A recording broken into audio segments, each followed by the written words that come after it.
This is your place for all things Grand Rapids Griffins and all things Toledo Walleye. This is the Hockeytown West Podcast with your host, Brandon Cook and Nick Harrington. Welcome back to the Hockeytown West Podcast. I am one of your hosts, Brandon. And I'm Nick. And we are joined today again by good old Tyler Kuehl. Tyler, how are you doing, sir? I am doing pretty good. It was a nice, another beautiful, it seems like whenever I'm on this show, it's a beautiful weather day in West Michigan. It was sunny, a little breezy, but I was able to walk out in a nice little quarter zip fleece. It was a nice day and it ended well too. Heck yeah, it did. We have a lot to talk about, and we're recording super late on Sunday night because there was an exciting game that happened in Grand Rapids tonight. But we've got to talk about yesterday's game first. We've got to talk about the Grand Rapids Griffins going back-to-back wins against the Texas Stars, and what a weekend what a 3-game stretch for the boys, right? Like this is something we didn't see coming now. Well, yeah. Yeah, you're right. I mean, we went into these 3 games saying like, the 3 games at home against Texas, the 2 against Texas and 1 against Milwaukee. I said I'd be happy if we went 1-1-1. Nick said 2-1. I never would have thought we'd be talking about 3-0 over this stretch against the 2 best teams in this division. Like, this is absolutely wild. So let's dive into last night here. So Griffins win against Texas 4-1, outshoot the Stars 38-23. Goals from Berggren, Soderblom, Edvinsson, and Shine. And Michael Hutchinson gets a good bounce-back win after some shaky games recently. He had a really nice, solid one because on that first Texas goal, 44 seconds in by Christian Kyrou, nothing he could do there. Absolutely nothing. So let's dive into this a little bit here. Nick, you were there. I was not last night. I was at home covering the game for us. What was your vibe? How was the arena? What was it like? Packed crowd. How was the game for you? Crowd was, everybody was in it. It was packed. You could tell that the vibes in the state of Michigan right now for hockey are at an all-time high. I have not seen it like this in a long time. Our side, like everybody was chirping on our end of the arena, and then it sounded like I was talking to we were talking to another fan earlier, and everybody was chirping them on the other end as well. So, I mean, it was just everybody was there chirping the goalie. It was just good energies. I mean, I think everybody knows like this was such an important week for the guys of, playing Texas, trying to get the points and move up or keep our cushion that we had in the standings. So, Yeah, it was wild. So let's dive into a couple of the guys and like their performance last night. I mean, we can't not talk about Jonathan Berggren. Like the joke is, he put on a show in front of all these scouts because we probably know what the inevitable is about to be, unfortunately for him. I think all signs are pointing to he probably won't be in this organization after the deadline, but he put on a freaking clinic on Saturday night. Tyler, what did you see from him if you got to watch the game? I didn't even ask. I was able to watch some of it. Unfortunately, the kid took precedent. He decided that he was going to get very spitty halfway through the game. But from what I see and what I've seen from Berggren for the last little bit here, it's a mixture of a guy finally playing with full bit of confidence. And really, this is what happens when you have a full extended time with one team. And we saw a little bit last year where he was going up and down so much that he wasn't really able to get a good rhythm with either the Red Wings or the Griffins. He's been now with the Grand Rapids for a number of games, a couple months here, and has been a big part of this stretch of now 15-game point streak for this hockey club. And with the fact that he kind of knows that he's playing for something. He's playing for a contract, whether it be for next year or maybe to make him look like a very noble prospect to a potential suitor, whether that be what the Red Wings are trying to portray him as, or maybe another team looking for a young guy that they can either insert to the NHL now or next season. So, it's a mixture of those two things, having the confidence because he's playing with the guys that he likes to play with. I mean, regardless of where his standing is with the team and the organization, he enjoys being around with the Grand Rapids Griffins, the guys in the locker room. He's really come along and really meshed with this group very well. What that means for the future, obviously, this is a business that doesn't obviously correlate with one another. So I believe a lot of it has to do with the fact that he knows that people are watching him because he says, hey, You want a good young player? I can be your guy because look what I can do here against a really good Texas team that has a bunch of NHLers. I know they didn't have Logan Stankoven. He finally made his NHL debut on Saturday, so he wasn't there for the starts. But that team is still loaded with guys that could be playing in the NHL elsewhere had they not been with the Dallas Stars system. So, Berggren's playing good at the right time, both for himself and obviously for what we've seen in the win column for the Griffins too. Yeah, I couldn't have said it better myself there. That's perfect. Well, that's why I said it. I know exactly. But yeah, it's fun to watch him. It's fun to watch him right now, man. He's just having fun. Like you said, whether he's gone or not, who knows? But he's having fun right now, and what you're seeing is just what he has the capability to do. And if you're Steve Yzerman right now, and you do have him on the block, like you're thankful that the kid is having fun and putting on a show like this because he's just increasing his value game after game after game. It's absolutely wild. And, want to point out on that, too, after a few games back now, Emil Viro getting an assist on that goal, too. It's good to see him bouncing back. He seems to be kind of hitting his stride suddenly really quick since he came back from injury. I've been quite impressed with his play. And, at first we were joking like, oh, he's probably going to get sent down to Toledo. That's the way this is going to shake out. But I think he's given Dan Watson a good argument to keep him in Grand Rapids. What do you think, Nick? It's been interesting. Last night was his first came back from injury, and he comes out first period. He gets its slashing penalty. And I'm just like, oh my gosh, Vero, like what are we doing? But then he follows it up and he gets an assist on Bergey's first goal in the second period. So, and then tonight again, on the stat sheet. So he's in an interesting spot right now, kind of like Berggren on the forward side. He where does he fit in the timeline with the other people? Like, Bergey's gotten blocked with the veterans in Detroit. Vero's blocked with the prospects ahead of him. Like, where does he fit with this team and this organization? Like, where do we put Vero? Like, and he played well. I mean, he's been playing well. He's back to what his normal flow of the game is. The last game, right before he got injured, that game that he got injured in, he had a goal. Like, he played well. And then he's unfortunately went out with some injuries. He's been out for a couple weeks. Yeah, for Vero, it was the last time I was here. We were talking about playing time and how important it was, and the fact that he was kind of being pigeonholed because of the fact that there were guys like Edvinsson and Albert Johansson that have been having great years, and you don't want to try to wreck that. And I think the dam will break in terms of playing time for Vero when Edvinsson effectively becomes a full-time NHLer. And that might not be until next season. Maybe we do see Simon get a call up late this year. We'll have to wait and see. Obviously, injuries can happen. So, but the long and the short of it is, it kind of goes back with really any player. When you're playing a lot and you're getting plenty of minutes, for the most part, you're gonna gain more confidence than you would be maybe taking a night off to try to collect your thoughts or something like that, or take a break mentally. You need to keep getting back out there. You got to keep getting thrown back in the fire because that's what's going to kind of see if you can sink or swim. And I think Vero has the capability of swimming. And as we see here, gets a point back in that first game and on Saturday. And, I'm just saying, I don't want to take credit for how Vero played, but I did throw a check on him during the Sled Wings game. So maybe that kicked him into the right gear. So I'm not taking any credit, but I just like to think maybe the two correlate with one another. I don't know. Forgot to introduce you as Sledwing star. I forgot about that. I was not a star. I was a minus. I blocked one shot and it was a -1. It was not a good game for me. Not a good game. I kept getting put on defense. It was not good.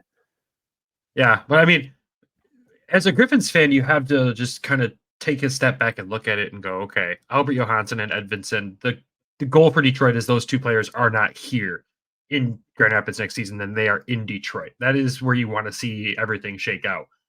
We should feel a sense of relief that there's guys in this system like Antti Tuomisto, like William Wallinder, like Emil Viro. Like,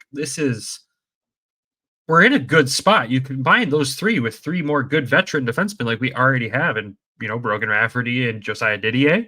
Like, that's not a bad spot to be in if you're us. And I don't know. I'm excited for what the future will bring for all of them, and I'm looking forward to see what Viro can continue to do. It should be interesting. But the other guy who's just continuing to bounce back and play consistently good hockey right now is Elmer Soderblom. Like, this is the best hockey we've seen him play in a Griffins uniform by far. Last year he's kind of here. We saw what he could do in Detroit, and then this year it started off slow. But since that Christmas break when we called him Bambi on skates, he's he's come back and he's shown that he's not Bambi. He's a real tough and rough player to play against. So, I mean, his goal that night, it was a beautiful assist by Albert Johansson. Let's leave it at that too. But 7th goal of the season, when I want to say going into the Christmas break, he only had 2, maybe 3. Like, this is a really good bounce back for him. Yeah, he's the compete is a lot better. I know we hate that word, we hate that saying, but he is literally going after pucks. He sees the breakaway chances, like the loose puck in the offense, like going into the offensive zone. He's turning on the jets, like he's going after it. He's trying to create the chances. He's throwing the body in the corners too, which is leading to other opportunities for the other players. So I mean, he's more bought in. I feel like he's more bought in at this point now. He's sat a couple games. I don't know if they're injuries or just Dan wants to have him see it from a different perspective, but he's playing a lot faster. He's playing a lot better. And if he continues this on, like I said, I think he's more like that Michael Rasmussen from last year, that, you know, right around that New Year's Eve, where we said, like, he's just playing better hockey. And statistically too, for Soderblom, I was just doing the quick math there to kind of get that right. He had 2 goals before Christmas, and now he's got 7 on the season. And since the beginning of January, he has 4 goals and 4 assists. So for how this season started, that's a pretty impressive mark for Soderblom. And I think too, it's just, you can tell he's playing looser, you know, because when he first came down last season after starting with the Red Wings, which ended up being more of a curse than a benefit to this young man, it was, you know, he's like, oh, why am I not there anymore? And he was kind of trying to make up for it, if you will. And he started playing too hard and gripping his stick too tight. And that's why, you know, the production never really came. And that's why he never ever really got looked at getting called back up, either at the end of last season or even at the beginning of this season. And, you know, it goes back to the confidence. It shows that he's playing with a little bit more of familiarity with the team. He's more comfortable around the guys. And that's why, you know, he's able to find the open space and use more of his abilities. And I think just fine-tuning his game in his second full year pro here in North America, you know, he's getting more accustomed to how the American League game is played, and eventually that might transfer to the NHL. I know obviously the styles of play can be a little different between the 2 leagues, but what he's doing right now is going to be good for him. I think he'll stay with Grand Rapids for the rest of this year. I don't think any of us are going to really debate whether or not that's a possibility, but I think next year into training camp, I think he should have the expectation that he should be back with the Red Wings if he keeps it up at this rate and keeps getting himself better, keeps getting stronger. And that goal too, I mean, how many times have we seen Soderblom really let the puck go like that? It's not often. And that's why I like this. If he can start showing that a little bit, maybe not be a full-blown sniper, but you know, Henrik Zetterberg's not recognized as one of the hardest shooters in the game, but when he had to pull the trigger and let one go, he did have a little bit of oomph behind it. So if Soderblom can start doing more stuff like that, a little bit more of a rounded goal scorer and playmaker, that's going to certainly make people up in Detroit take an extra look at him. Yeah, and he's simplified the game a lot more too. Like, he at first, when he was down here, he was getting too cute with those little moves and this and that. And like that one game, he tried that between the leg move 4 times and it didn't work. And now he's just trying to play simple. He's making the moves. He's playing better. You know, like, he's not overthinking it. Yeah, like you said, he's playing aggressive. He's shooting the puck. You know, he's using his size, and you know, we've not to get ahead of ourselves, but we saw it tonight too. Multiple shots tonight and firing it at the net like that. One of the things though that like Dan Watson always like mentions is like when the guys, he tells the guys when they're in Grand Rapids, they play for the Grand Rapids Griffins. They don't play for the Detroit Red Wings system. They're not the Walleye. They are the Griffins, and I think that message has finally settled in Elmer's head to where he's relaxed. He's like, I'm here. I'm going to do the best I possibly can here. And we're off and running. So, all we can ask for is that same consistency going forward. And if he does, and like you said, Tyler, the training camp discussion, if he's that consistent, he's going to put up a fight. And as Wings fans, that's exciting too. If he puts up a fight and can continue to produce like that, that's something we thought might have been a lost prospect at some point and is looking again like there's potentially something there. And God, would we love to have his size on the Red Wings roster. That would be something. Speaking of size, though, you know, the other guy who finds the back of the net in this game, Simon Edvinsson, who shockingly has the same amount of goals as Elmer, 7 now. But Simon's shot, man, this was a fun goal right here. L'Esperance with a beautiful, beautiful pass across ice to put it right on Simon's stick. And he just fires it. And you can tell right there that he was feeling it. A good little kind of Patrick Kane-esque celebration. It's just the stuff you want to see from him and continuing to feel good as he's playing. Like that goal right there, it just made me excited. It was a big deal too because like he's playing up against the higher competition. He knew that this week he needed to turn it on. He needed to play, and these 3 games, he did amazing. Like he didn't take a shift off. He played hard. He was focused into the entire game, which is something like we needed to see more out of Simon. Yeah, and for Simon too, I had to look it up to make sure I had it right because I put it in my post game wrap up from yesterday. He hadn't scored in 24 games. Like that's one thing. Like because he had such a good start to the year, and he was when the Griffins were kind of floundering there in November, December. He was one of the bright spots, at least being capable of putting the puck in the net. So the fact that he's able to kind of step up and make a play and show that he can still score, and because he hasn't really been producing the same, which is a good thing because I want to see more of Edvinsson in his own zone improve there. I don't need him to score. I don't need him to do Cale Makar like things or Paul Coffey things and be a 95-point defenseman. I don't need him to do that. The Red Wings should not need him to do that. And I think if Edvinsson realizes he does not need to do that, that's what's going to be beneficial for him, because he could easily be a guy that you could pair with Mo Seider on the left side, have 2 big hunking men on the blue line there that can score, but can also be reliable in their own zone. And what is the position called, guys? It's called a defenseman. You play defense. So if Edvinsson can kind of show that he can be a real 2-way guy, I mean, he'll be in the NHL for not just, in the near future, but for a long time as well. Yeah, exactly. And man, you can just tell there's a sense of like, there's no stress under him of like, when am I going to get that call? Like he knows it's going to come. He's just going to continue to do the best he possibly can until he gets there. But there's another defender we got to talk about who had a little bit of an oopsie at the beginning of this game here. And that was William Wallinder. That turnover that ended up going towards Dallas or Texas's stick. It ends up on Maverick Bork's stick.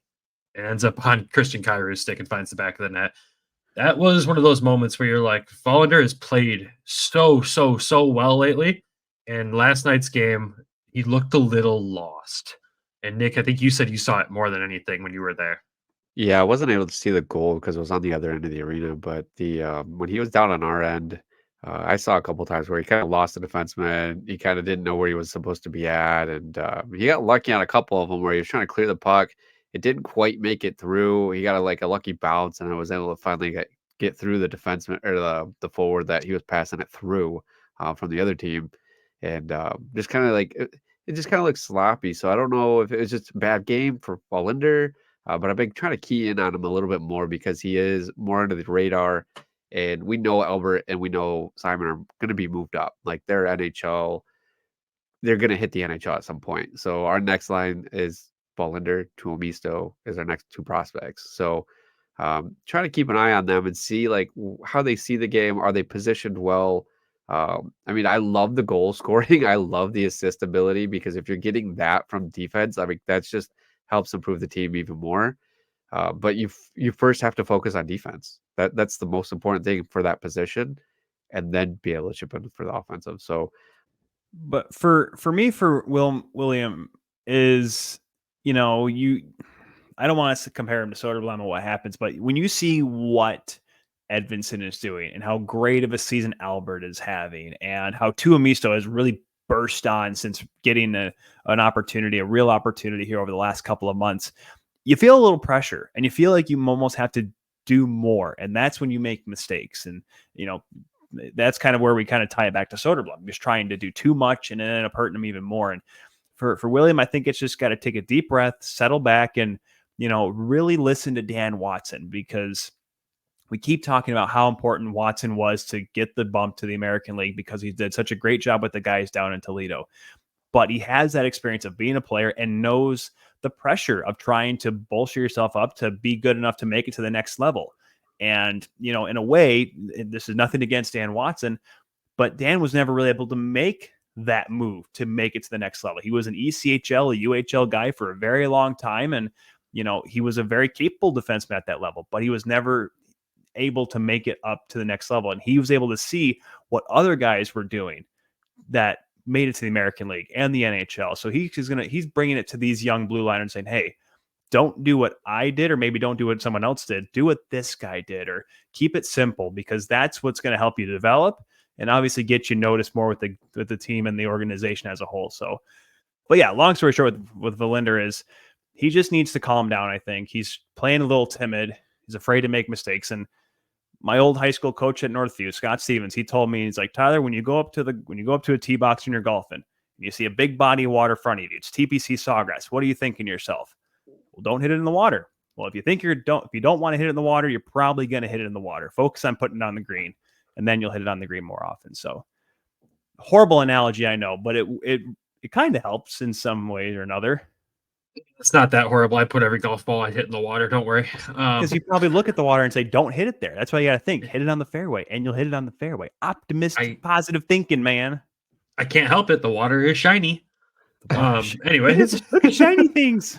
Anyways, yeah, I mean, I threw it in the group chat the other night. No, I said there's Verlander has flashes where he reminds me of first year Albert Johansson, and he'll get there. Like, I think he has the tools and the skill set to make it to that level. It's just going to take time, and we all have to remember this is his first season, and he's going to have nights where he makes mistakes. And luckily, at the same time, if you make a big mistake at the beginning of the game and you can still shut it down through the rest of the game, that's okay. You learned from it, move on, and the team obviously still got the win.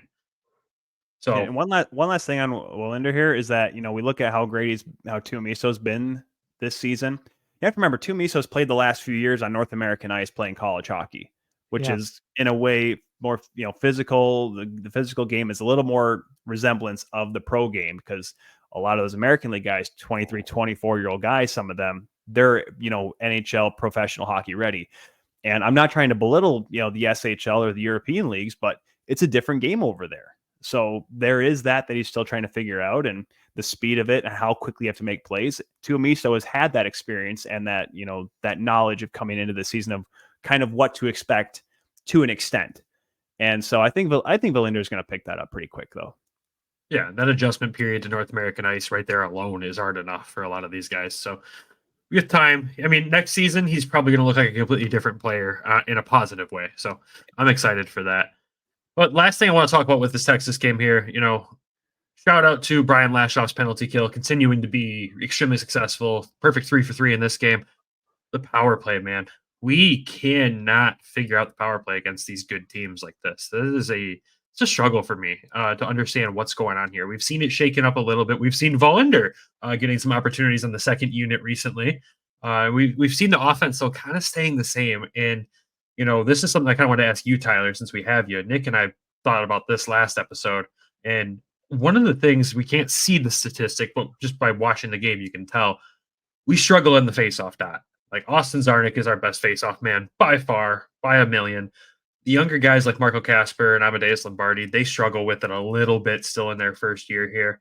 And whoever else is slotted in the center, whether it's Les Bronze or whoever else, they do okay. Do you think that our lack of ability of winning faceoffs right now is kind of why the power play is just not establishing itself and not finding the back of the net? Well, it certainly does not help when you lose the faceoff. And I kind of go, it's a little bit of an off-kilter comparison, but when you play lacrosse and you lose the draw, automatically you have possession, you go on the offensive. And it's very similar to a power play in the NHL or in hockey for that matter. You lose the faceoff, and 95 times out of 100, that guy the defenseman that's sitting there at the bottom of the circle is just rifling down the ice and you're going to chase it.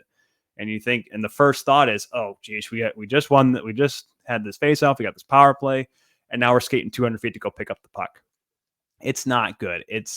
And I remember I had to do the math before, because they broke the little schneid tonight against Milwaukee, but they didn't score on 21 straight power play chances. 21. And it's so funny. We talk about how great Berggren is and how good Edmondson is. And we got Marco Kasper, and we got, veteran weapons like Austin Czarnik. This team is stacked with offensive talent, and we can't do anything on the power play. And I do believe a lot of it, some of it does come from losing faceoffs, because it is a mental thing. It really is. A lot of it is when you're having to skate it back up the ice and try to get a good, clean zone entry, because good penalty kills, we see with the Griffins, they're good in their own zone. They know how to defend a penalty kill. They run a diamond or whatever. but also a good penalty kill is slowing up and interrupting a clean zone entry. That's what I was when they're trying to get in the zone. They stop them up at the blue line. They force the stupid drop back pass that's become the norm today in hockey, which makes me incredibly angry and makes me want to throw my clipboard at somebody. But when you're able to stop them up and make them dump the puck in and don't allow them to have possession when they cross the blue line, that really frustrates teams. That's what the Griffins have been kind of struggling with as well, is getting into the zone and getting set up cleanly, because it goes back to the mental thing. All right, we lost the draw. Now we're going to chase it. You come back in, turn over at the blue line, or you dump it in, they clear back down. Back again. You may as well be doing Herbies and just doing suicides going down and back, because that's what it feels like for 2 minutes when you're doing that. So, the fact they're able to break the schneid on tonight against the Admirals is important. Maybe get some confidence going. But yeah, there's little things I think they need to work on here. And unfortunately, it's been the last few years, the power play has struggled. So, I wish I could tell you what's the best way to make a power play work. Unfortunately, my go-to answer is just have Alex Ovechkin stay on the left faceoff circle, but we can't do that here in Grand Rapids. So unfortunately, I'm not good at telling you what they need to do. I'm just really good at pointing out what they're doing wrong right now. That's fair. I mean, we could just pop Carter Mazer on the faceoff circle. I think that's fine. I'll take that.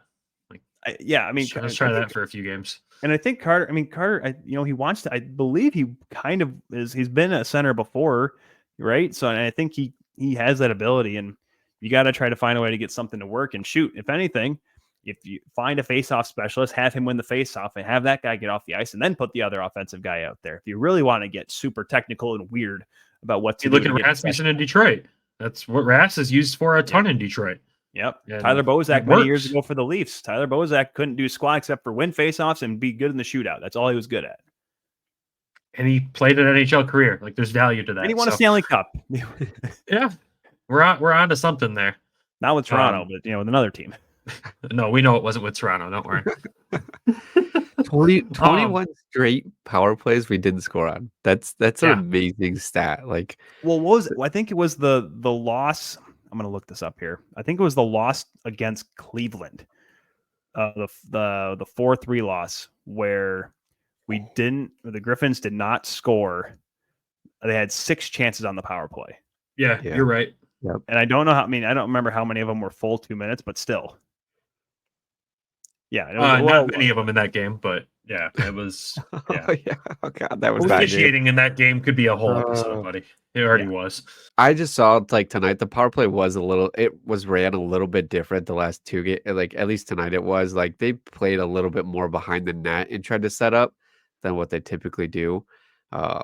Usually they're just trying to play right off the bumper from the defense. But tonight I saw a little bit more behind that net and trying to set it up through there.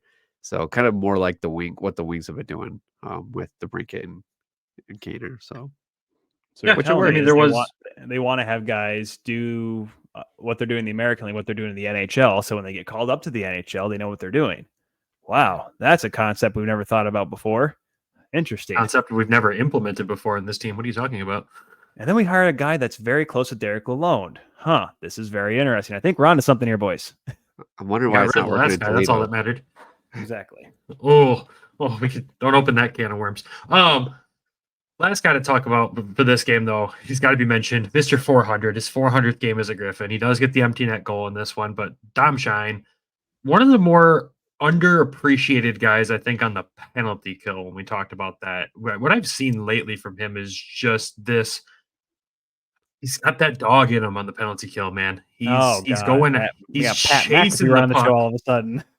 Yeah, he's dog in him.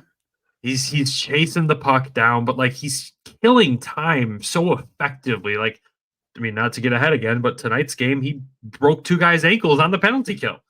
Like it's such an underrated player on this team when you think of like the leadership on the team and everything like that. He just needs an appreciation bump. So I got to mention him. Especially hitting 400. Congrats to him. That's awesome. What a milestone. And it's good to see him get a goal in that game as well. So congrats to him. But with that, anything else either of you boys want to add to the Texas Griffins game? I was going to say, I almost sent a text apology to John Peterson, the broadcaster for the Texas Stars, because him and I on before the Wednesday game, we broke down their schedule. and I have to explain this to you guys because it is kind of ridiculous how tough it is right now for the Texas Stars. So they play the Admirals on February 10th. They lose in a shootout during Milwaukee's incredible run. They play the following Tuesday in Rockford. Then they play Friday, Saturday against Iowa. They come to Grand Rapids on Wednesday. Griffins win 1-0. Sebastian Coates' first ever American Hockey League shutout. Got to put that back in there again. Then they had to go to Rockford on Friday. They lose to Rockford. And then they come back to Grand Rapids on Saturday. They lose to Grand Rapids. Then they have to come back home to Cedar Park in Austin, near Austin, next Tuesday. Play Tuesday and Wednesday against the San Diego Gulls. Get on a flight, fly up to Manitoba, play games Saturday and Sunday against the Moose, and they finally get a few days break before they come back and play San Jose on March 8th. That is a ridiculous schedule for this part of the season, and to have to go from Grand Rapids to Rockford back to Grand Rapids in 1 week is kind of stupid. I don't know who put that schedule together, but it's not good. And right now, this is a great opportunity for the Griffins to really distance themselves between them. And I know they're obviously maybe people like, oh, we can catch Milwaukee. No, you won't, but it's okay. But now you can really focus on trying to distance themselves from Texas right now because the Stars were dog tired, it looked like, in that third period. It looked like they were kind of fatigued and it was wearing on them. And these few weeks here is a great opportunity for the Griffins to take advantage of that, take care of business on their end, and maybe see Texas slip up a little bit here with this tough schedule. So that's kind of my bit here with the 2 versus 3 because all things considered, John and I were talking about lunch plans coming up in the spring because we're probably going to see each other in the playoffs. But, there might be some gap if the Griffins can keep this going and Texas get a little tired and maybe slip up a couple games here. That is a crazy schedule. Like I did see, like we were talking about it in the last episode, is like they had us, then they had to go to Rockford, then they come back for us.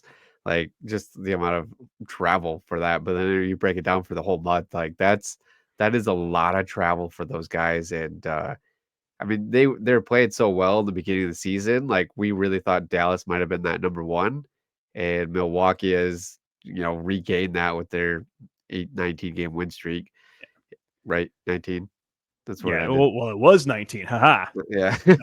Well, the thing is too, like I know people are like, oh, but that's what the NHLers do. The NHLers don't play 3 or 4 back-to-backs in a month like we do in the American Hockey League. So when you're throwing these back-to-backs in along with travel and doing them in the middle of the week, it's very tough on these guys because I don't know how many teams, like how everyone does it, but for the most part, American Hockey League teams, when they fly coach. They don't have like the private jets or whatever like the NHL teams do. I know the Griffins have used the Red Wings plane before when they go through the Calder Cup finals and stuff, but like for the most part, you're flying with regular people, so you're jammed into those economy class seats, stuck in there, and then you're flying in, and then boom, you get off the plane, you get back to the hotel, you get a bite to eat, you wake up the next morning skate, boom, you play the next night. Like it's a very tough, grinding schedule. And then I'm sure people right now in the ECH are like, well, I'm going to tell you about buses, and then I'll stop talking there. But I know it gets only worse the further you go down here. But like, listen, it's for a team that's trying to stay up near the top and to possibly have home ice advantage in the playoffs, it's going to be tough for Texas here to get to the stretch. If they can get through it above 500 with their head above water, I think they'll be okay. But Manitoba's playing a little bit better right now, and San Diego, I don't know much about them, but I know they have a good prospect pool, and not many guys are going up to Anaheim right now because of how bad they are. So, those are going to be 2 tough games coming up next week for them too. Yeah, it'll be that's rough, and it'll be interesting to see what happens. The next 3 games for Grand Rapids here. They've got a nice 3 more games at home here, 2 against Iowa, 1 against Rockford. That is really a time, like you said, to get some separation from Texas here. So and Rockford's playing desperate hockey too. Yeah, and this will be interesting. So. With that, though, I think that's all we have for this game. We'll send it over to DraftKings, and when we come back, we will talk about the streak-ending game, and it wasn't for us. We'll say that much. So, Nick, go read the ad.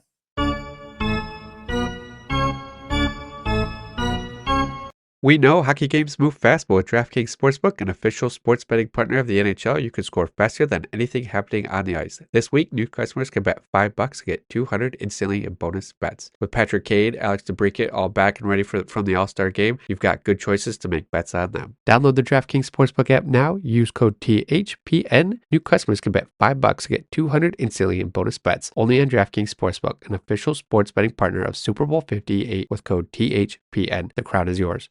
Prime, call 1-800-GAMBLER or visit www.1800gambler.net. In New York, call 877-8-HOPE-NY or text HOPE-NY 467369. In Connecticut, help available for problem gambling, call 888-789-7777 or visit ccpg.org. Please play responsibly. On behalf of Will Casino and Resort in Kansas, 21 plus, age varies by jurisdiction, void in Ontario. Bonus bets expire 168 hours after issuance. cdkng.com/football for eligibility and deposit restrictions, terms, and responsible gaming resources. And welcome back. All right, so this is the game that we are so excited to talk about. I'm so pumped about this one. This is, I think, the most anxious Nick and I have ever been going into a game in person, especially since we started this podcast. We haven't had a game at this level of like seriousness since we've started this. Like, this is the biggest game this team has played since we've started this podcast. But the team with 19 wins in a row comes to town. And, you know, the Griffins on their 14-game point streak, which is impressive, but 19 wins is something insane. Going for 20 tonight, and the Griffins shut them down and win 4-2. And, my God, this was the most fun I've had at a game in a long time. Even, you know, there was a few scary moments, but, God, what a game overall. You know, in this game, you saw goals from Cross Hannes, Carter Mazer, Marco Kasper, Zach Aston Reese, and you saw the guy I want to talk about first, Sebastian Kosa, stopped 37 of 39, while his counterpart across the ice, Yaroslav Askarov, stopped 20 of 24. Kosa, after getting a shutout on Wednesday against Texas, goes into this game and stops 37 shots. Like, against this Sebastian team. Kosa. Against this team, Sebastian Kosa is just playing some out of his mind hockey right now and has a swagger about him that I think we all saw if we watched Toledo last year. But if you didn't, yeah, welcome to what the Walleye saw for the entire second half of their season. This is some impressive hockey right now by this young man. I knew Kosa had this in him and had this potential. And in a big game like this, if you ever ask him, you ever ask a player, they're like, oh, it's just another game. We just got to appear. We've got to get the 2 points. Got to focus. And Dan Watson always says, got to focus on us. They know who they're playing. They know they're pretty much playing not a JV team. I don't want to say that, but like a smaller NHL team. There's a lot of these guys on this Admirals team that could be with Nashville right now if Nashville was actually pushing to be in a playoff spot. There's so many good. I mean, Liam Foudy could be in the NHL, and obviously Yaroslav Askarov. I mean, there's talks that either he's going to be on the trading block or they're going to get rid of Saros to allow him to come up to Nashville. You know, there's a lot of grade A talent on this Milwaukee team. But Kosa came in with all of this, and I put it in when I put in the article, most of the league was watching this game. If they weren't playing, they were watching this game because it was the two best teams in this division.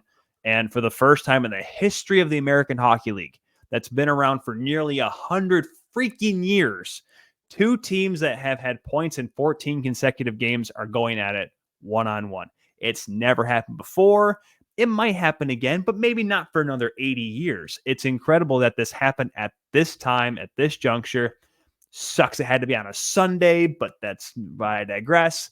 And Kosa, though, stood on his head for most of the game. He says he didn't like one of the goals that he gave up late in the second period. We'll get to those. But when it came down to it, Milwaukee really pressed in the third period. He had him, and especially 4 power plays, opportunities for the Admirals. And, you know, it's the age-old adage that, hey, your best penalty killer's got to be your goaltender. Kosa was that, and then some. We mentioned Shine earlier. You know, he was very good on the PK once again, but Kosa had to come up with some really clutch saves at really important moments of the game, because if Milwaukee gets one of those power plays, it's a 1-goal game, and who knows what happens after that. So, you know, even though it was 4-2 for that entire 20 minutes, you just felt like if 1 goal went in, you know, Milwaukee was going to turn it on and they were going to make it 20 straight wins. But Kosa shut the door when he needed to, and just the way he's playing right now, it's the right time. And obviously he's taking over the number 1 spot. You know, both because the Red Wings want him to develop into that kind of guy, but also you look at the numbers between him and Hutchinson. Hutchinson's been playing all right, but when one guy's playing that much better, it's going to be hard for Dan Watson to avoid riding the hot hand like this. Yeah, I mean, it's the penalty kill. I mean, he was our biggest penalty killer this game. I mean, he also kept is like them one of all. the biggest guys in the team, so it checks out. Yeah, I I was so stressed the entire game, and when we were up 4-0, I'm like, okay, I can breathe a little bit. I can enjoy the game. And then they come out and they score 2 right away, and I'm just like, it's gonna take 2 shots, and then this game's tied right back up. And watching this, I went back to being stressed the entire game until the final whistle, especially with the amount of power plays that Milwaukee was getting. I'm like, this is not good. This is not good. I don't know. I had a feeling at the beginning of the week that we were going to be able to be the ones we were going to be, the streak was going to end this week for Milwaukee. I knew it was going to end either the trap game with Chicago or with us on Sunday. This team the Griffins have been playing too well for us to, I don't know. I just had a feeling that they were going to win this game, So I'm glad it went the way it did. And Kosa, the spotlight's on him. The spotlight's been on him. This was the biggest game, like you said. That this has never happened. He's going against his counterpart in Askarov, and he outduels him. Literally outduels him. 39 shots, that's the most that we've given up in a long time. And Kosa was great, two goals. That's it, and both of them, I feel like the defense just kind of let him out to dry. One was a breakaway, but Foodie beats him on the backhand, slips it past him, open net pretty much. I mean, it's you can't fault Kosa on those 2 goals. You really can't. So, I mean, and also no one's stopping Cody Hodgson right now. The 8-year retiree, no, coming back 3 goals in 3 games. Kid's on fire. I was chirping him, and Nick's like, "Isn't that the guy that just came back after retire?" I was like, "Yeah, I don't care. I'll continue to chirp him." Former cool story, legend. Cool story, but yeah, I'll continue to chirp him. But yeah, I mean, Kosa was hung out to dry quite a bit tonight. We saw a lot of the Toledo flashback of where you'd see a breakaway given up, an odd man rush, and all this stuff. And granted, there was a couple of those tonight that Simon Edvinson did a fantastic job, and William Vollinder, both breaking up plays that could have gotten to Coast. But the ones he faced more breakaways tonight than I remember in a long time, and he just played them so well. And he just looked calm. I mean, even a point where, Milwaukee crashes the net and he goes down, and I was looking at Nick and I'm like, I think the top strap in his helmet's undone. And he kept doing one of these, trying to shake. He's like, something's off. Didn't matter. He's still stopping pucks. He finally caught onto it, realized it, but nothing is phasing him right now. And we got to give a shout out to Brad Dog Thompson, the equipment manager here. Because for those that don't know, when Askarov gets a shutout, he always knocks over the net behind him. And Dog went out on the ice with the team to celebrate. And that caught my eye. I'm like, what is he doing? And he walked behind Kosa and tipped the net over behind him. Because I know he knew Kosa wasn't going to be arrogant and do that. So he wanted to do it for him and let him have that one. And that was just fun. That's fun for everybody. Which is funny because the Admirals have a promotion that they had earlier this week where they gave away. They're not bobbleheads, but they were, I don't know what you call it, a bobble figure. Little statue of Yaroslav Askarov when he did the bench press with the net. And Aaron Sims did not bring that. He did not tell me he was going to bring one. So I would have came to the game if he told me he was going to bring me one of those, because that was just a very, very Askarov move. He's a very eccentric character. But yeah, with Dog kind of sending the message saying, hey, nothing's getting in here except for those 2 goals, but we don't count those because they weren't Kosa's fault. I mean, if those goals wouldn't have happened, Kosa would have had a back-to-back shutout situation here, which I joked about last episode. Nick's like, you just jinxed this whole game. We're going to lose now. But, I mean, dude, if that kid would have posted back-to-back shutouts against these 2 teams, I would say I would have bought the Red Wings jersey already, but it's already ordered. It's still not here, unfortunately. It'll be here eventually. See, I am not that kind of person that's careless with their money and buys sweaters of current players. See, I buy jerseys of former players or players that maybe are just being funny, never played for a team, because unfortunately years ago I had 2 Toronto shirts that were from players that were current and they were no longer with the team. It was Brett Laurie with the Toronto Blue Jays. He was traded for Josh Donaldson the following season. And then Jermaine Defoe, who used to be a Toronto FC striker and went back to England after 1 year. So I never buy shirts of former player or current players or maybe even future players, because that's just bad juju. So don't do that. The common denominator there is Toronto. And you. And you. Also, unfortunately, it's come to me being a former goaltender. superstitious as hell. It's Yeah, just, that's fair. That's fair. it's awful. I am routine oriented. Ask my wife, she hates me for it, but it's because I love her. Oh, anyways. But yeah, Kosa, congrats to him, man. Just keep it up. This is good stuff. So let's talk about some of these goals that were scored. Not the Milwaukee ones. I don't want to talk about those yet. But the guy that gets the goal, the scoring started, Cross Hannes. Josiah Didier throws a puck on net. Askarov thinks he has it. He's down like, I'm holding this puck. He doesn't realize that it's sitting in the other faceoff circle on Cross Hannes' stick, who just absolutely buries it. And the guy that was benched on Wednesday night now has a goal and an assist in 2 games, which, thank God, that's exactly what he needed. This is a kid that I've been super high on from the get-go, hoping that he figures it out this season. And it seems like whatever Dan Watson's doing with him right now is working because he's playing well and he's not making mistakes. He hasn't taken too many stupid penalties.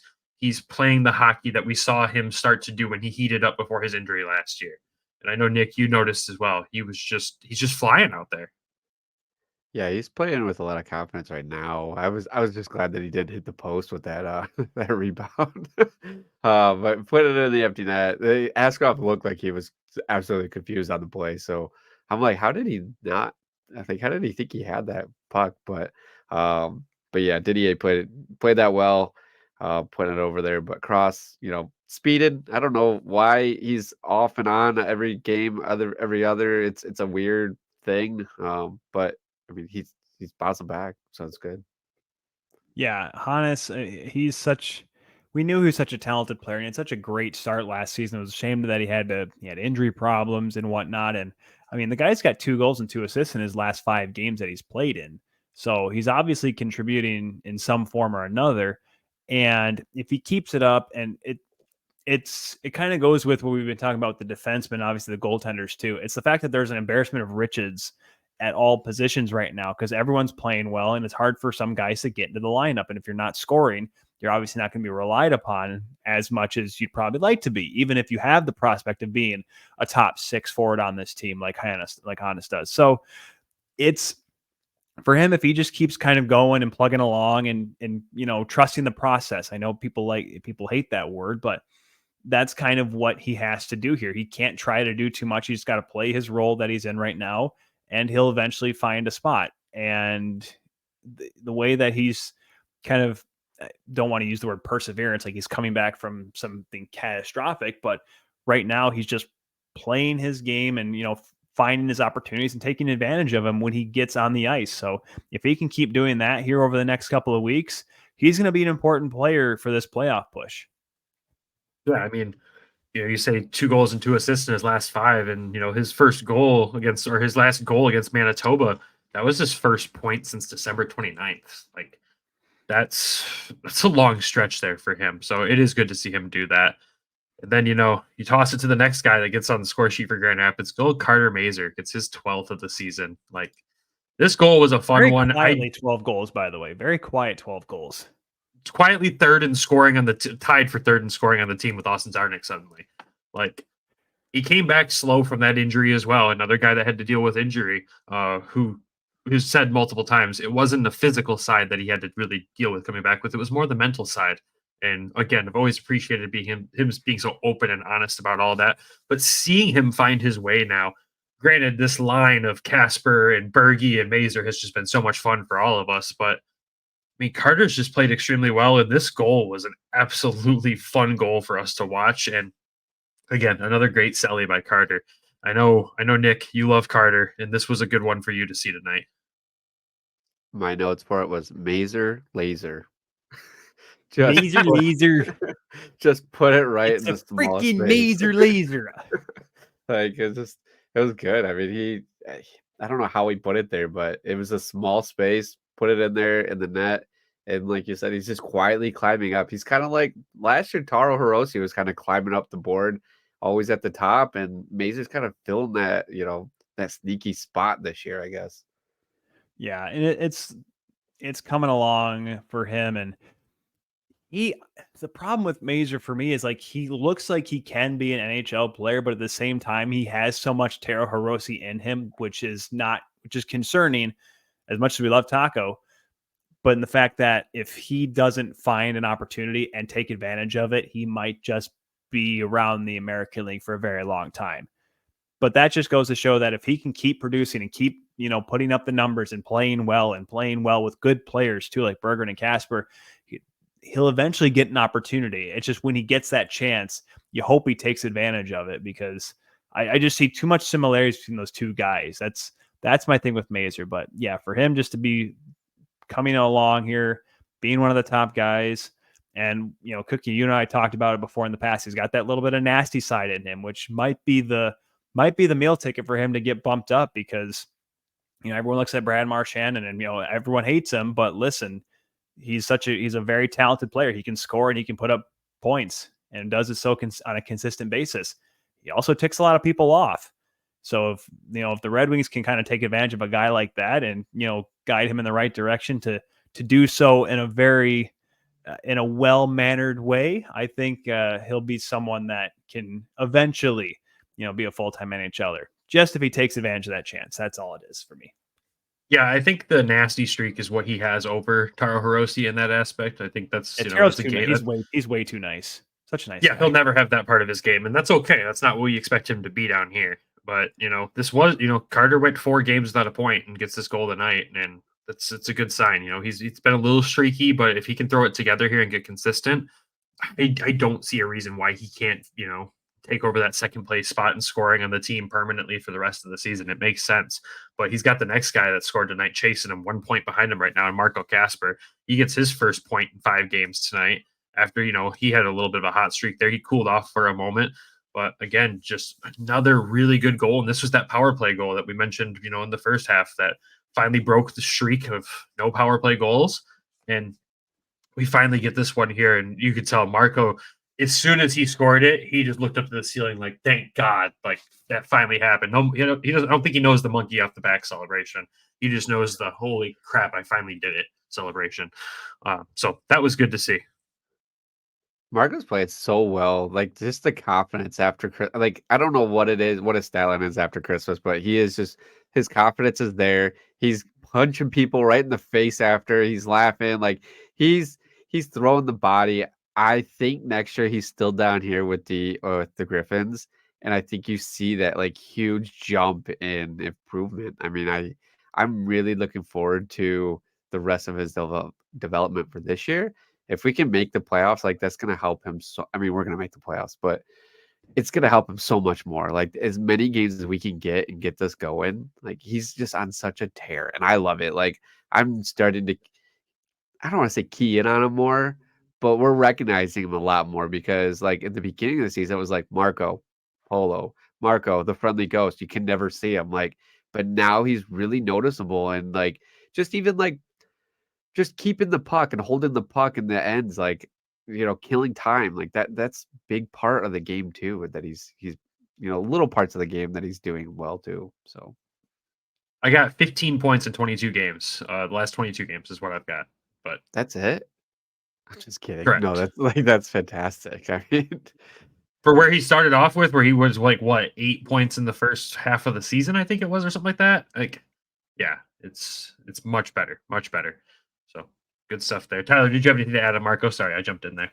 No, I for Kasper, he, there was a lot of expectation for him, and I just he's having fun right now with this team, and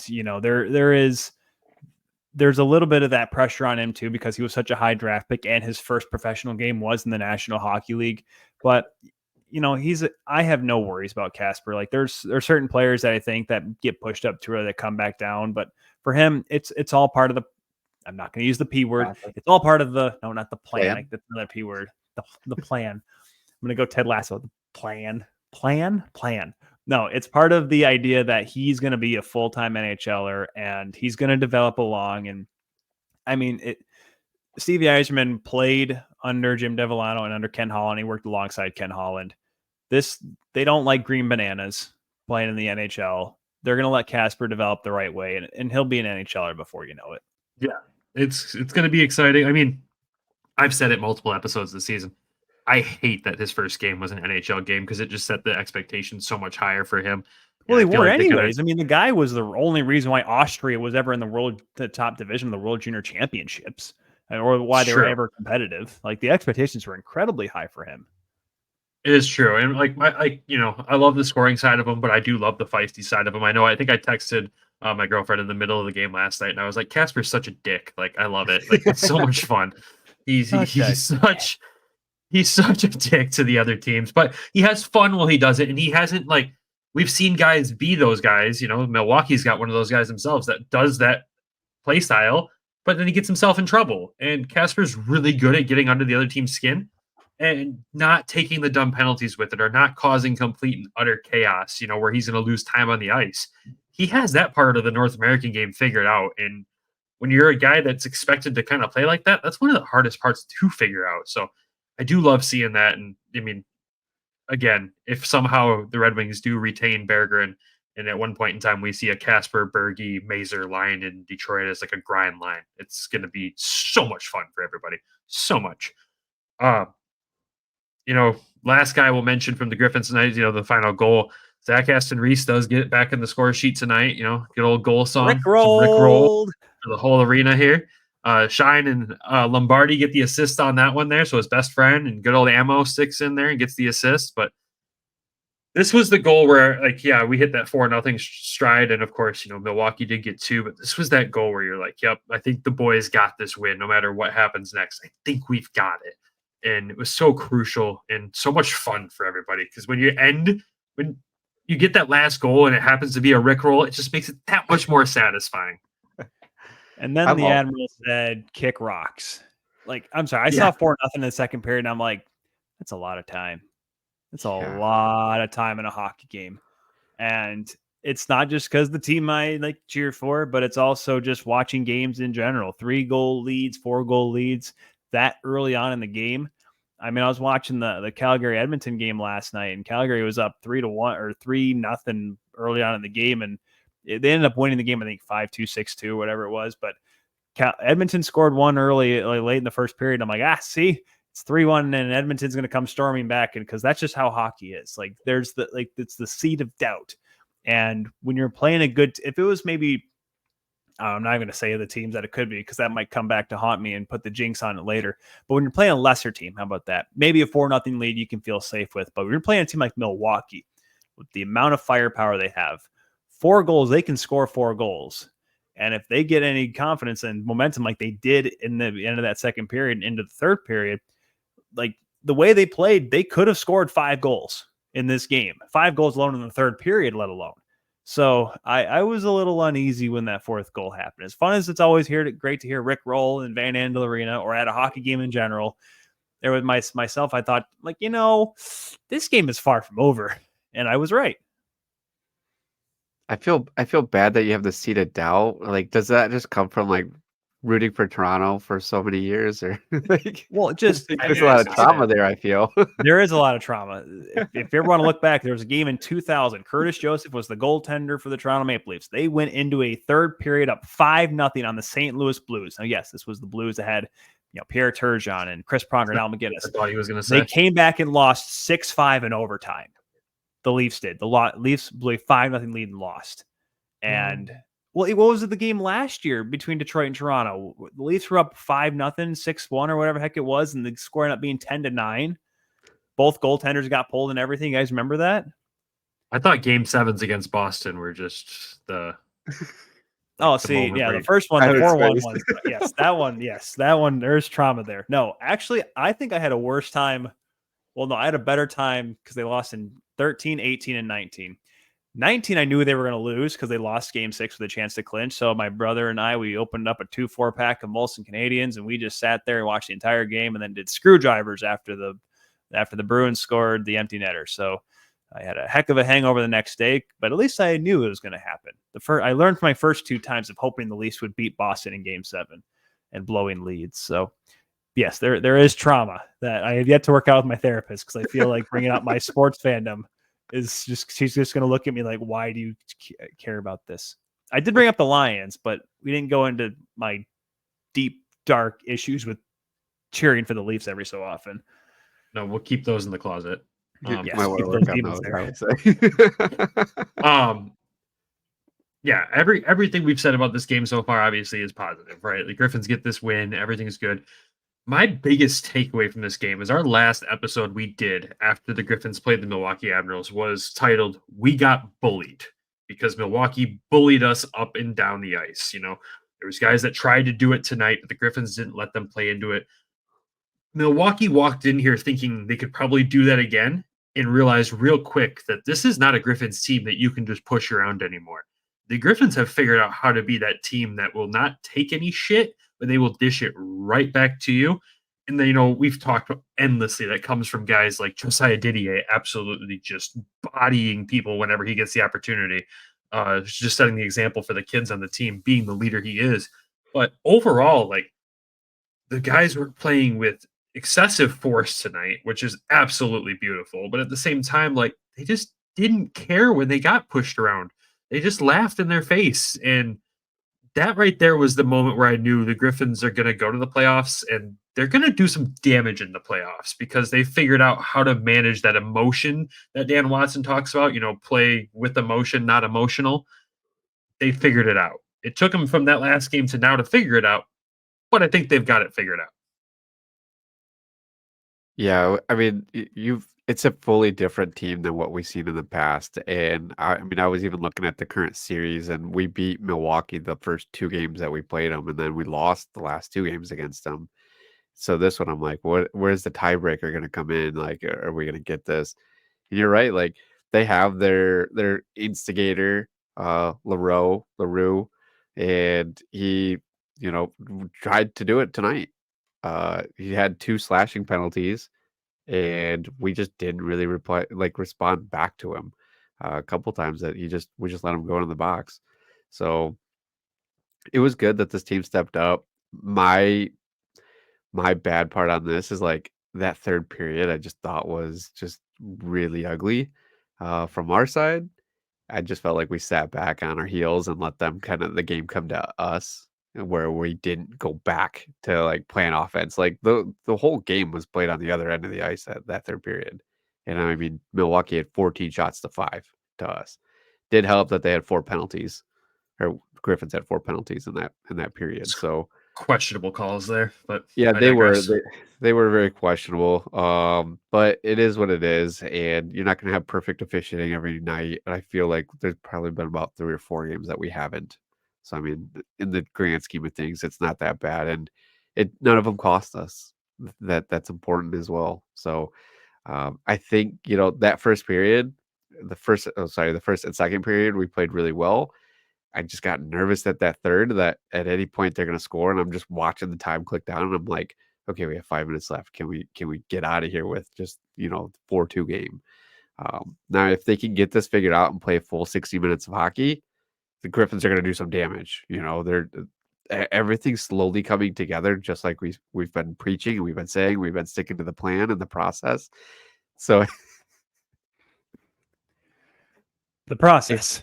If they process. if they can keep going this way and just get full 60 minutes, they're going to be a hard team. They're going to be a harder team to beat. Playing against Milwaukee and Texas this week, it was huge. It was a big measuring stick for us, I felt. And we handled it. We handled it well.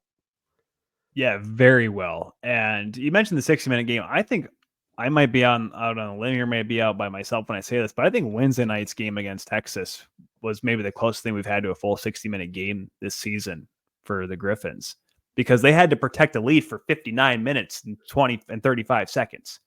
And they did that for the entire time, and they really outplayed Texas in some stretches too.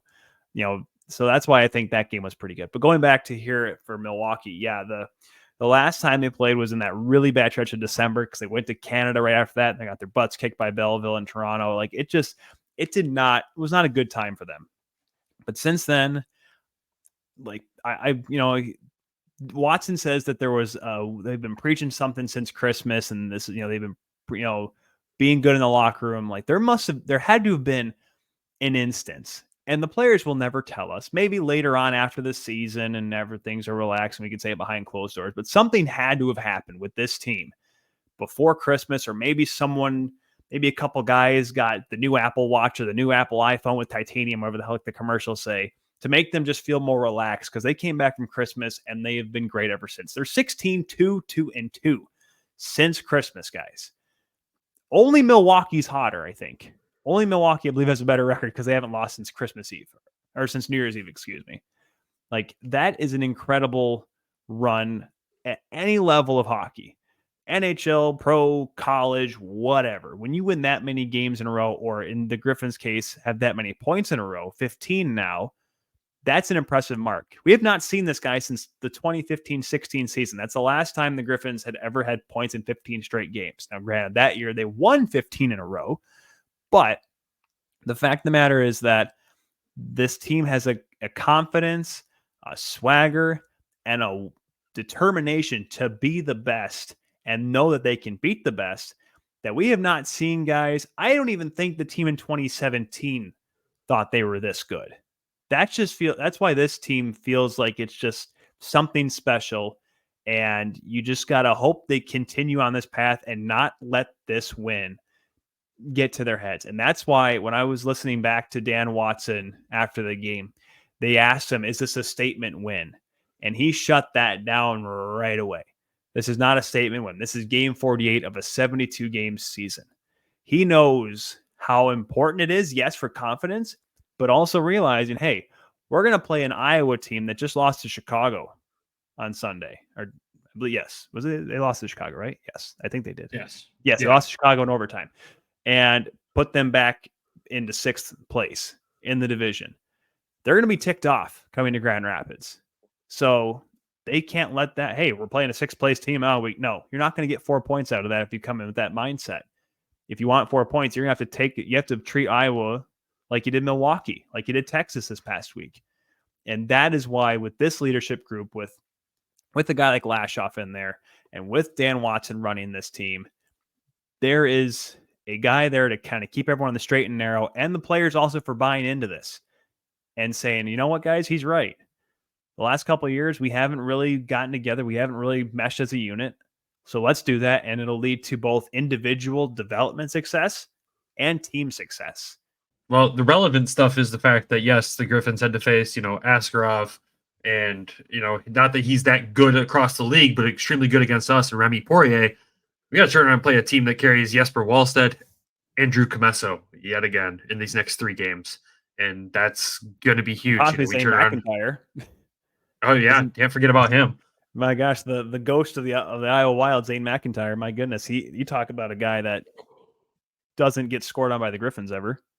Yeah, right. So these next 3 games are still going to be tough challenges, but I love to hear how Dan Watson is approaching it. This isn't a statement win. It's game 48, like you said.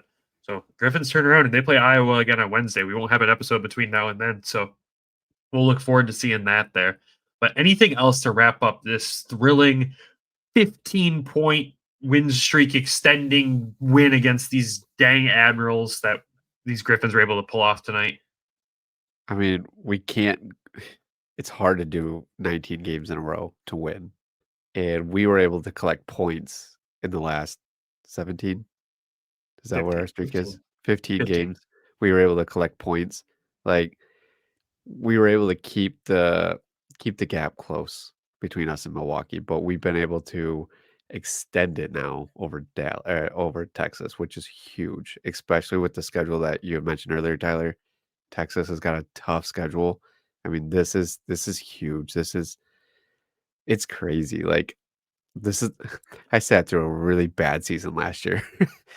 This is a complete opposite. Are you sure? I thought last year was fun with hearing yelling coming from the locker room when we're trying to do post-game press conferences. I thought that was fun, man. I tell you what. God, that's a story for another episode. yeah. After the autograph signing today, the players really didn't appreciate last season. So yeah, there was a couple of comments made, but we'll leave that off the record. Yeah, it's exciting, man. This is an exciting time for Griffins hockey. And it's good to see the fans embrace it. The arena's been packed all weekend. Yeah. It was packed on Wednesday too. Like, the fans understand that there's something special going on. Yeah, it's not going to be a 19 or 18 game win streak like we saw in Toledo last season under Dan Watson, but 18, 19, 20 game point streak under Dan Watson is still just an incredible accomplishment, and we can't shy away at it. So, like we said, Griffins have 3 more games coming up at home this week, Wednesday, Friday, and Saturday. You got Iowa, Rockford. It's going to be a blast. We'll be there. And of course, we'll have it covered on the Twitters, on the Facebooks, wherever else we decide to post it in that one. With that, boys, I had one more thing that we've got to talk about tonight before we wrap this up. Just real quick. Hockey vibes are good right now, and they got even better today as the Red Wings traveled to Chicago. Chris Chelios' jersey retirement night, which he rolled out onto the ice in a caddy with his mom. Well done to them. Great ceremony for him from what I saw online. Haven't got to watch the full thing yet. But what a storybook ending to this game as Patrick Kane makes his first trip back to the United Center in a different uniform, gets an A on his sweater tonight. Well done, Red Wings. Excellent touch. And he scores the freaking game winner in the first 2 stars of the game where Patrick Kane and Alex DeBrincat. Like, Why did they have an A on his jersey before? Yeah, how do you spell Kane? He just got. Oh, you. I got you both. Nick has another announcement to make because he's got to have a kid on the way after that one. Lord. Oh, anyways, yes. I don't even know where to go with that one. Ruin that transition. My God. Well, it's Patrick Kane. Patrick Kane. There's no A. Patrick. Yeah. Well, just overall, what a storybook ending for this game, right? Oh, and the ovation they gave when they showed the video. Because unfortunately I couldn't watch it live because I was focusing on the Griffins, and also there was the Scotties are going on right now up in Canada, but that's a different story. But also, like, I watched it back and I saw the clip. Mickey Redmond was getting emotional. Like, I know Mickey's a very passionate guy, but when I heard him started this, he was getting choked up and started crying and stuff. I'm like, holy moly! I'm like, it must have it was like some kind of energy there, because say what you want about the Chicago Blackhawks, the organization, the people that run it, the people that used to run it, and all that nonsense, and the people that used to be holding high positions of authority. The fans there are, I know, as funny as us being from Michigan and whatnot, we used to jump on people that were bandwagon Hawks fans, that only were fans during this time. But the passion they have for that hockey team, and for the guys that go out there and give it their all, you have to remember, when the lockout happened, the 04-05 lockout, the Hawks were garbage. They were horrendous. There was if you could tell me who the starting goaltender was for the Chicago Blackhawks coming out of the 05-06 lockout or 04-05 lockout, I will be impressed, because not even me, I can't even think of it off the top of my head. Because between Jocelyn Tebow and Antti Niemi, there's just this very vague gray space of fog of who the heck was in net for the Hawks during that time. But Patrick Kane, Jonathan Taves, Duncan Keith, Brent Seabrook, Joel Quenneville as the coach, brought this franchise from nothing. Pretty much nothing. The same way Mario and Sidney resurrected the Pittsburgh Penguins. Kane was the poster boy, the franchise of this team. And the fact that Jonathan Taves got paid anywhere near as close to the amount of money as Kane did is kind of shocking, because Kane is far and away the better hockey player. That's what we saw during that. It could have been a 20-minute standing ovation had they let it go. Had they could have gone all night. Had the refs not said, all right, guys, we got to start this game. And as much as we want to say Mike Modano, the all-time points leader by an American, he's the guy, he's one of the greatest Americans. Patrick Kane it's not even a discussion. Patrick Kane is the best American hockey player in the world in the history of the game. I know there's some players right now that are coming up that might challenge that title, but right now, there's no question about it. Patrick Kane is the best player from the United States. And he is one of the biggest reasons, if not the biggest reason, why the Chicago Blackhawks won 1, 2, and 3 Stanley Cups. And it was just great to have the bow on the wonderful night. The fact that he scored the game winner and showed it to the fans. What a call, too, by Ken and Mick on that one. Oh, my God. Even the Hawks one, I saw the Hawks one, too, and because Darren Pang, a former Hawks on the broadcast, they're like, oh, my gosh. It's Patrick Kane on a breakaway. He scores, of course. Like, even they were like, well, makes sense. Even they admitted, like, it was fitting. It was scripted, is what you mean. No, that's the NFL. That's the NFL. How did Taylor Swift's team make it to the Super Bowl and win? I don't know. Why did Lamar Jackson decide to have his worst game of the season right before the Super Bowl? I don't freaking know. Classic. But yeah, I just had to bring up that one there because, it was important. And the Red Wings and Griffins are rolling in the past, what is it now, 45 games? I think there's a combined 6 losses between the two teams. I think Pretty that good. math checks out. So I believe you. things are good. Things are really good. But with that, Nick, do you have anything else to add to this Monday episode? No. I'm tired. Tyler? Chicken wings are good if they're only with buffalo sauce and blue cheese dressing.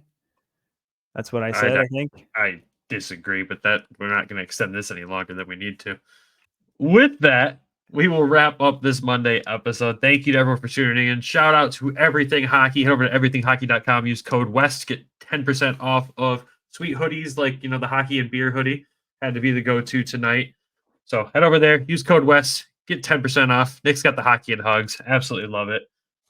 Shout out to the Hockey Podcast Network for being a great partner. Shout out to DraftKings for being another great sponsor of ours. Shout out to our Patreon subscribers who are Michael Asante and Randy Zick. Thank you, boys. And thank you to Tyler for joining us last minute tonight. This is a fun one. 2 good games we had to talk about, but big games still coming up. So everybody enjoy your week. Go Griffins, go Red Wings, go Walleye, and we will talk to y'all on Thursday. Love you. Bye.